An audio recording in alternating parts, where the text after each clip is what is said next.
মৰমৰ ছাত্ৰ ছাত্ৰীসকল, আজি মই মোৰ ইউটিউব চেনেলৰ প্ৰথমটো ভিডিঅ' ক্লাছ আৰম্ভ কৰিব ওলাইছোঁ। আমি পদাৰ্থ বিজ্ঞানৰ চেপ্টাৰ 1 ইলেক্ট্ৰষ্টেটিক্স সেইটোৰ ওপৰত আলোচনা কৰিম। এতিয়া ইলেক্ট্ৰষ্টেটিক্স অৰ ষ্টেটিক ইলেক্ট্ৰিচিটি, ইয়াৰ অৰ্থ হৈছে electricity due to charge at rest, অৰ্থাৎ ৰৈ থকা আধানৰ বাবে বিদ্যুৎ। তাৰপিছত আহিল চাৰ্জ। চাৰ্জ কি বস্তু? চাৰ্জৰ ডেফিনেশ্যনটো লিখা আছে, intrinsic property of matter that creates force. অৰ্থাৎ চাৰ্জ হৈছে মেটাৰৰ এটা এনেকুৱা প্ৰপাৰ্টি যিটো প্ৰপাৰ্টিৰ কাৰণে এটা মেটাৰে আন এটা মেটাৰৰ ওপৰত ফ'ৰ্চ এপ্লাই কৰিব পাৰে। এতিয়া ফ'ৰ্চ তোমালোকে জানা যে ফ'ৰ্চ দুই প্ৰকাৰৰ হয়, এট্ৰাকশ্যন ফ'ৰ্চ আৰু ৰিপালশ্যন ফ'ৰ্চ। আৰু চাৰ্জ দুই প্ৰকাৰৰ আছে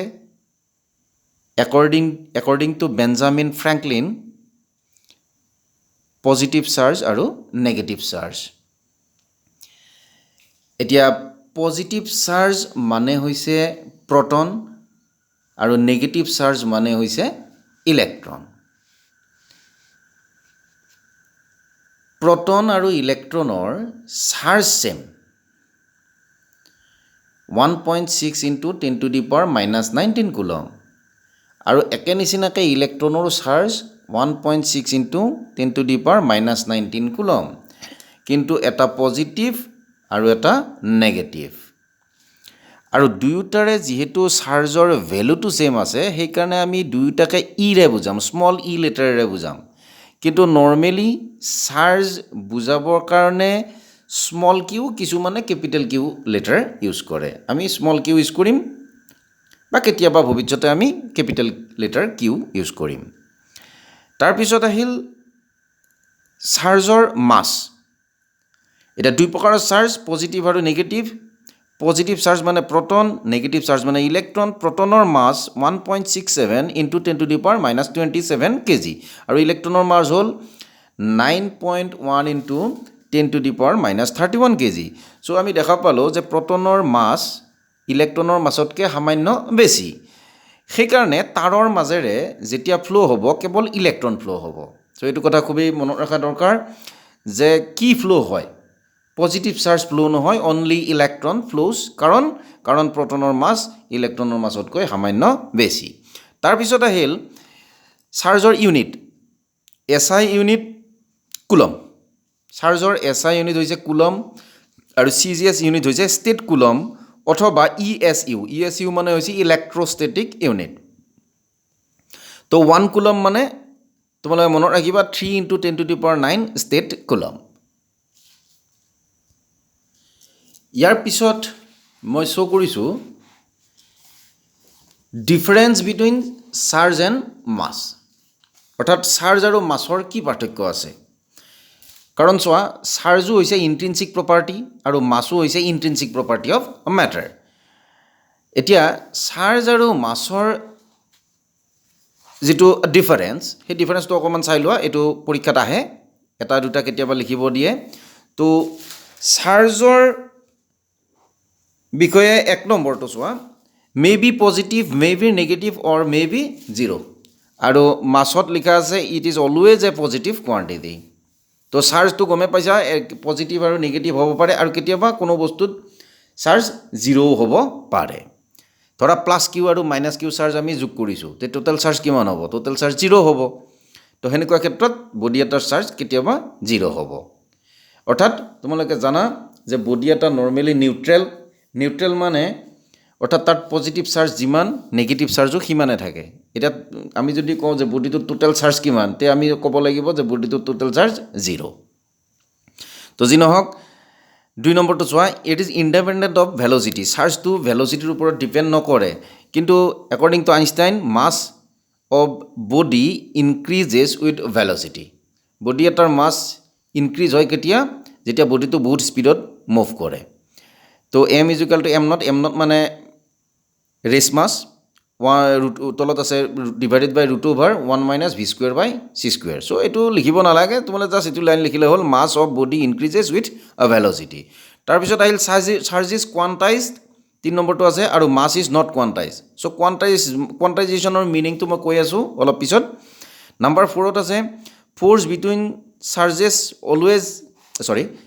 between charges attractive or repulsive আৰু মাছত আছে force between two masses always attractive অৰ্থাৎ এইটো কি ফ'ৰ্চ এইটো গ্ৰেভিটেশ্যনেল ফ'ৰ্চ তোমালোকে জানা যে দুটা বডিৰ মাজত দুটা মাছৰ মাজত ফ'ৰ্চ সদায় এট্ৰাক্টিভে হয় কিন্তু চাৰ্জৰ ক্ষেত্ৰত তোমালোকে জানা যে দুটা পজিটিভ চাৰ্জৰ মাজত ৰিপালচন হয় আৰু পজিটিভ আৰু নেগেটিভ চাৰ্জৰ মাজত এট্ৰেকশ্যন হয় তাৰপিছত নেক্সট আমি আলোচনা কৰিব গৈছোঁ যে চাৰ্জৰ প্ৰপাৰ্টি কি তো properties of charge is very important 1 number property আছে তোমাৰ কনজাৰ্ভেশ্যন অফ চাৰ্জেছ অৰ্থাৎ আধান সংৰক্ষণশীল ইয়াত লিখা হৈছে যে total charge of an isolated system is constant অৰ্থাৎ charge can neither be created nor be destroyed but can be only transferred অৰ্থাৎ চাৰ্জটো ট্ৰেন্সফাৰহে কৰিব পাৰি চাৰ্জটো কেতিয়াও ক্ৰিয়েট বা ডেষ্ট্ৰয় কৰিব নোৱাৰি চাৰ্জৰ 2 নম্বৰ প্ৰপাৰ্টি চোৱা চাৰ্জ ইজ এডিটিভ অৰ্থাৎ চাৰ্জ আমি যোগ কৰিব পাৰোঁ এলজেব্ৰিকেলি চাৰ্জ আমি যোগ কৰিব পাৰোঁ ধৰা এটা বডিত চাৰ্জ আছে কিউ -2q প্লাছ 28q এতিয়া গোটেই ছিষ্টেমটোৰ চাৰ্জ কিমান হ'ব Q -2q plus 3q is equal to 2q অৰ্থাৎ আমি ডাইৰেক্ট কি কৰিলোঁ এই চাৰ্জকেইটা এডিশ্যন কৰিছোঁ কিউ -2q প্লাছ 3q এইখিনি যোগ কৰোঁতে আমি কিমান পালোঁ 2q পালোঁ তাৰপিছত নাম্বাৰ 3 হ'ল like charges repel and unlike charges attract each other এইটোতো গমে পাইছা this is the fundamental law of electrostatics next property হৈছে নাম্বাৰ 4 চাৰ্জ ইজ কোৱাণ্টাইজড বা কোৱাণ্টাইজেশ্যন অফ চাৰ্জ এতিয়া what is quantization of charge বা charge is quantized any body has charge integral multiple of charge of an electron এতিয়া যিকোনো বডিত charge কিমান হ'ব পাৰে কোনো এটা বডিত চাৰ্জ কিমান হ'ব পাৰে চ' এইটো প্ৰথম চাৰ্জ ইজ কোৱাণ্টাইজড মিলিকান নামৰ এজন চাইণ্টিষ্টে প্ৰথম উলিয়াইছিলে এই নামটো মনত ৰাখিবা এতিয়া মিলিকানৰ মতেৰে যিকোনো বস্তুত থকা চাৰ্জ এটা ইলেক্ট্ৰনৰ চাৰ্জৰ ইণ্টিগ্ৰেল মাল্টিপুল অৰ্থাৎ ইণ্টিগ্ৰেল মাল্টিপুল মানে ইয়াত চোৱা ইয়াত যিকোনো বস্তুত থকা চাৰ্জ কিমান লিখিছে Q is equal to N ইয়াত এন কি লিখিছে এন ইজ ইণ্টেজাৰ অৰ্থাৎ অখণ্ড সংখ্যা তাৰমানে ফ্ৰেকশ্যন হ'ব নোৱাৰে কোনো বস্তুত থকা চাৰ্জ ফ্ৰেকশ্যন হ'ব নোৱাৰে আৰু ইয়াতে ইৰ ভেলু কিমান 1.6 × 10⁻−19 কুলম এতিয়া মই বস্তুটো এক্সপ্লেইন কৰিছোঁ তুমি ধৰা মাৰ্কেটৰ পৰা এটা মানে পেন কিনিব গৈছা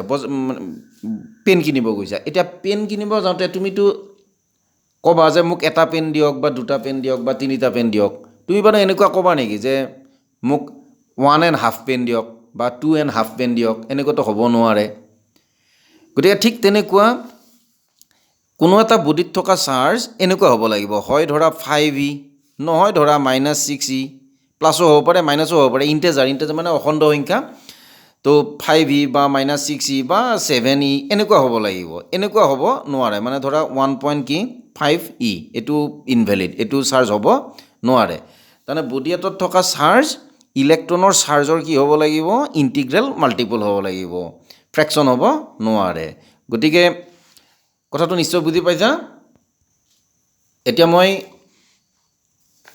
চাৰ্জ ইজ কোৱাণ্টাইজৰ এটা সামান্য এক্সাম্পল দিছোঁ সৰু চাই তোমালোকে চোৱা এই প্ৰশ্নটো which is possible charge in a body এটা বডিত থকা চাৰ্জ তলৰ কোনটো পচিবল মানে এ পচিবল নে বি পচিবল এত আছে 3.2 into 10 to the power minus 19 coulomb আৰু বিত আছে 7 into 10 to the power minus 19 coulomb তো বডিত থকা চাৰ্জ কোনটো পচিবল তো বহুত ষ্টুডেণ্টে কয় যে 7 into 10 to the power minus 19 coulomb এইটো পচিবল কিয় ইয়াতে ফ্ৰেকশ্যন নাই কিন্তু এইটো পচিবল নহয় কিয় এইটো 3.2 into 10 to the power minus 19 coulomb আছে একদম ৰং এনচাৰ হ'ব এইটো কিয় কাৰণ তোমালোকে চোৱা ইয়াত এইটো হ'ল কিউৰ ভেলু ইয়াতেও এইটো হ'ল কিউৰ ভেলু তোমালোকে যদি এই ফৰ্মুলাটো ইউজ কৰি q is equal to n e এই ফৰ্মুলাটো ইউজ কৰি যদি তুমি এনৰ ভেলু ওলোৱা n is equal to q by e তো ইলেক্ট্ৰনৰ চাৰ্জটো গমে পাইছা এনৰ ভেলু ওলাব 2 আৰু য'ত নেকি তুমি চোৱা এনৰ ভেলু ইয়াত কিমান ওলাব ইয়াত কিউৰ ভেলু এইটো দিলা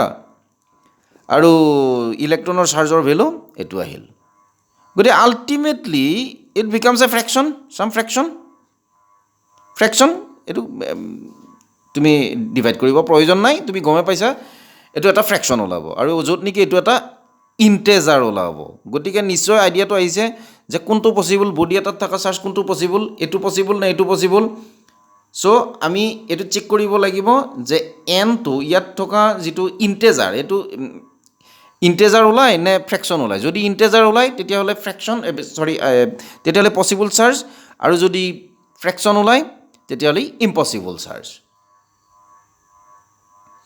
চ' এতিয়াৰ ক্লাছটো মই ইয়াতে সামৰিছোঁ